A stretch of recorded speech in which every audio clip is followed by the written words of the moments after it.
I was sitting by my fire. The physician who had attended me ever since my fever had just left me, and I looked over his prescription in which digitalis was the prominent medicine. "Yes," I said, "I see how this is, and it is strange that I should have deceived myself so long. I am about to die an innocent death, and it will be sweeter even than that which the opium promised." I rose and walked slowly to the window. The wide heath was covered by snow which sparkled under the beams of the sun that shone brightly through the pure frosty air. A few birds were pecking some crumbs under my window.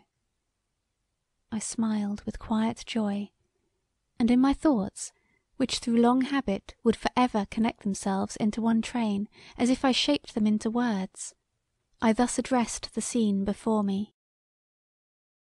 "I salute thee, beautiful sun, and thou, white earth, fair and cold.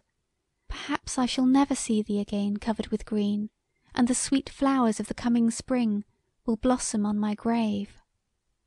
I am about to leave thee, soon this living spirit which is ever busy among strange shapes and ideas which belong not to thee, soon it will have flown to other regions, and this emaciated body will rest insensate on thy bosom, rolled round in earth's diurnal course, with rocks and stones and trees. For it will be the same with thee, who art called our universal mother, when I am gone.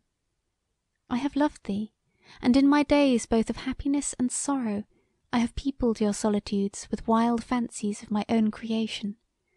The woods and lakes and mountains which I have loved have for me 1,000 associations, and thou, O sun, hast smiled upon and borne your part in many imaginations that sprung to life in my soul alone, and which will die with me. Your solitude, sweet land, your trees and waters will still exist, moved by your winds, or still beneath the eye of noon, though what I have felt about ye, and all my dreams which have often strangely deformed thee, will die with me. You will exist to reflect other images in other minds, and ever will remain the same, though your reflected semblance vary in 1,000 ways, changeable as the hearts of those who view thee. One of these fragile mirrors that ever doted on thine image is about to be broken, crumbled to dust, but ever teeming nature will create another, and thou wilt lose naught by my destruction. Thou wilt ever be the same. Receive then the grateful farewell of a fleeting shadow who is about to disappear, who joyfully leaves thee, yet with a last look of affectionate thankfulness. Farewell, sky and fields and woods, the lovely flowers that grow on thee, thy mountains and thy rivers, to the balmy air and the strong wind of the north, to all a last farewell. I shall shed no more tears, for my task is almost fulfilled, and I am about to be rewarded for long and most burdensome suffering. Bless thy child, even in death, as I bless thee, and let me sleep at peace in my quiet grave. I feel death to be near at hand, and I am calm. I no longer despair, but look on all around me with placid affection. I find it sweet to watch the progressive decay of my strength, and to repeat to myself, another day, and yet another, but again I shall not see the red leaves of autumn.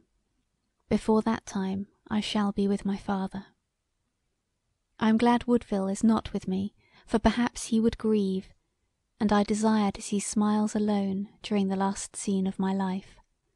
When last I wrote to him I told him of my ill health, but not of its mortal tendency, lest he should conceive it to be his duty to come to me, for I fear lest the tears of friendship should destroy the blessed calm of my mind. I take pleasure in arranging all the little details which will occur when I shall no longer be. In truth, I am in love with death. No maiden ever took more pleasure in the contemplation of her bridal attire than I in fancying my limbs already enwrapped in their shroud. Is it not my marriage dress? Alone it will unite me to my father, when, in an eternal mental union, we shall never part. I will not dwell on the last changes that I feel in the final decay of nature. It is rapid, but without pain. I feel a strange pleasure in it. For long years these are the first days of peace that have visited me. I no longer exhaust my miserable heart by bitter tears and frantic complaints. I no longer reproach the sun, the earth, the air, for pain and wretchedness. I wait in quiet expectation for the closing hours of a life which has been to me most sweet and bitter. I do not die not having enjoyed life. For 16 years I was happy. During the first months of my father's return I had enjoyed ages of pleasure. Now indeed I am grown old in grief. My steps are feeble like those of age. I have become peevish and unfit for life.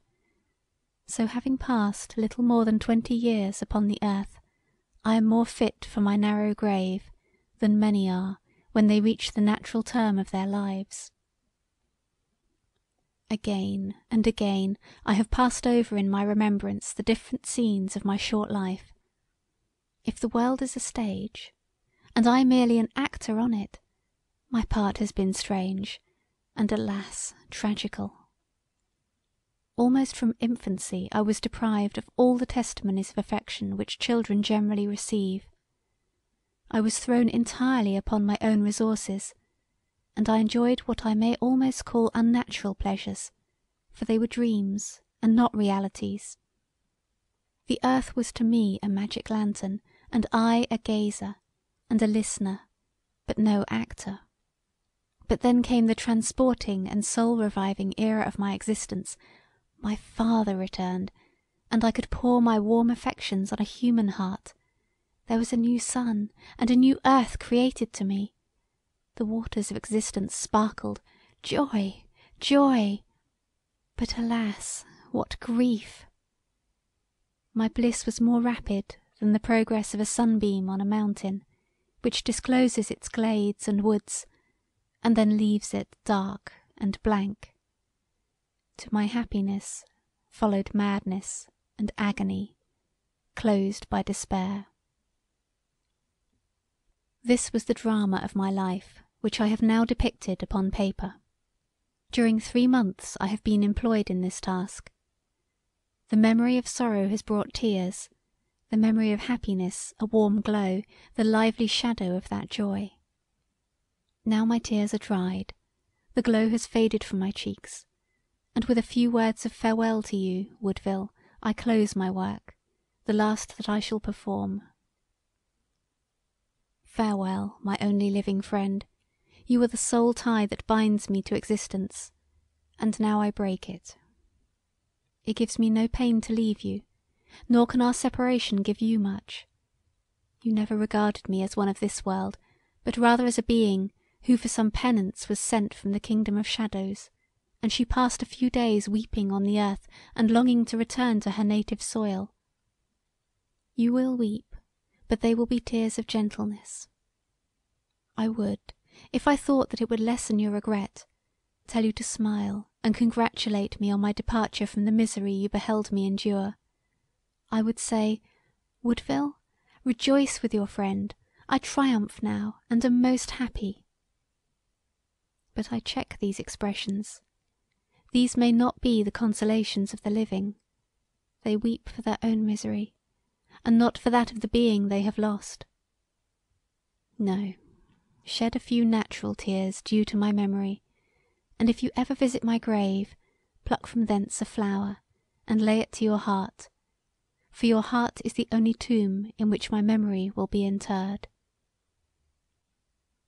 My death is rapidly approaching, and you are not near to watch the flitting and vanishing of my spirit. Do not regret this, for death is too terrible an object for the living. It is one of those adversities which hurt instead of purifying the heart,